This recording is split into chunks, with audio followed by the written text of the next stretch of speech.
राधे राधे साथियों, आज के वीडियो में सुनेंगे पवित्र पावन देवशयनी एकादशी व्रत की पौराणिक कथा। इस कथा को सुनने मात्र से ही भगवान विष्णु अत्यंत प्रसन्न होते हैं और प्राणियों पर अपनी मंगल कृपा बरसाते हैं। तो प्रेम से, भाव से और मन से इस व्रत कथा का श्रवण करें। धर्मराज युधिष्ठिर बोले, हे भगवान, आषाढ़ मास के शुक्ल पक्ष की एकादशी का क्या नाम है? उस दिन कौन से देवता की पूजा होती है तथा उसकी क्या विधि है, सो विस्तार पूर्वक कहिए। भगवान श्री कृष्ण बोले, हे राजन, एक समय नारद जी ने ब्रह्मा जी से यही प्रश्न पूछा था।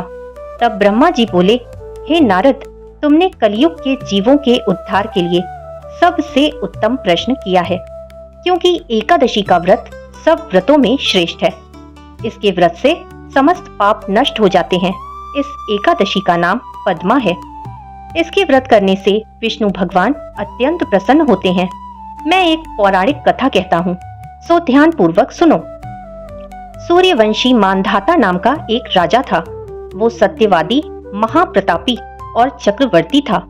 वो अपनी प्रजा का पुत्र की तरह पालन करता था।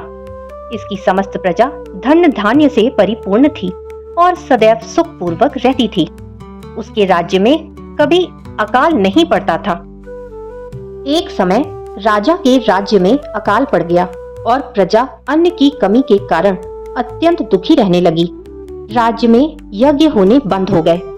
एक दिन प्रजा राजा के पास जाकर प्रार्थना करने लगी, हे राजन, समस्त विश्व की सृष्टि का मुख्य कारण वर्षा है। इसी वर्षा के अभाव से राज्य में अकाल पड़ गया है और अकाल से प्रजा मर रही है। हे राजन, आप कोई ऐसा उपाय बतलाइए जिससे हम लोगों का दुख दूर हो। इस पर राजा मानधाता बोले कि आप लोग ठीक कह रहे हैं, वर्षा न होने से आप लोग बहुत दुखी हैं। राजा के पापों के कारण ही प्रजा को दुख भोगना पड़ता है। मैं बहुत सोच विचार कर रहा हूँ, फिर भी मुझे अपना कोई दोष दिखलाई नहीं देता। आप लोगों के दुख को दूर करने के लिए मैं बहुत प्रयत्न कर रहा हूँ।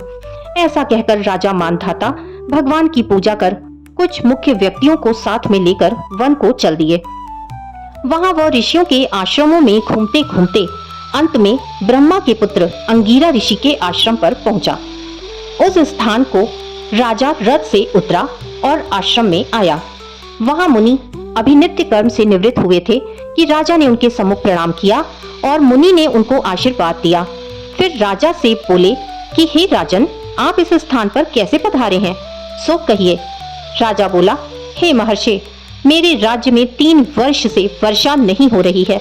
इससे अकाल की स्थिति पड़ गई है और प्रजा दुख भोग रही है।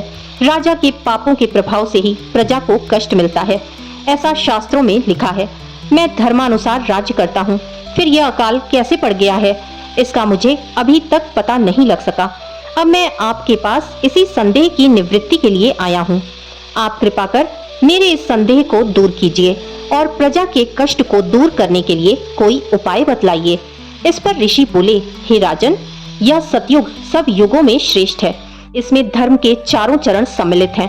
इस युग में केवल ब्राह्मणों को ही तपस्या करना तथा वेद पढ़ने का अधिकार है, परंतु आपके राज्य में एक शूद्र भी तपस्या कर रहा है। इसी दोष के कारण आपके राज्य में वर्षा नहीं हो रही है। यदि आप प्रजा का भला चाहते हैं तो उस शूद्र को मार दीजिए। इस पर राजा बोले, हे मुनीश्वर, मैं उस निरपराध तपस्या करने वाले शूद्र को नहीं मार सकता। आप इस दोष से छूटने का कोई अन्य उपाय बताएं। तब ऋषि बोले, हे राजन, यदि तुम ऐसा ही चाहते हो तो आषाढ़ मास के शुक्ल पक्ष की पद्मा नाम की एकादशी का विधि पूर्वक व्रत करो। इस व्रत के प्रभाव से तुम्हारे राज्य में वर्षा होगी और प्रजा सुख भोगेगी, क्योंकि इस एकादशी का व्रत सिद्धियों को देने वाला है और उपद्रवों को शांत करने वाला है। मुनि के इन वचनों को सुनकर राजा अपने नगर को वापस आया और विधि पूर्वक पद्मा एकादशी का व्रत किया। उस व्रत के प्रभाव से राज्य में वर्षा हुई और मनुष्यों को सुख पहुंचा। इस एकादशी को देवशयनी एकादशी भी कहते हैं। इस व्रत के करने से विष्णु भगवान प्रसन्न होते हैं। अतः मोक्ष की इच्छा करने वाले मनुष्यों को एकादशी का व्रत जरूर करना चाहिए। देवशयनी एकादशी व्रत कथा संपूर्णम। फिर से मिलेंगे मेरे चैनल कृष्णा माखन चोर पर। तब तक के लिए राधे राधे।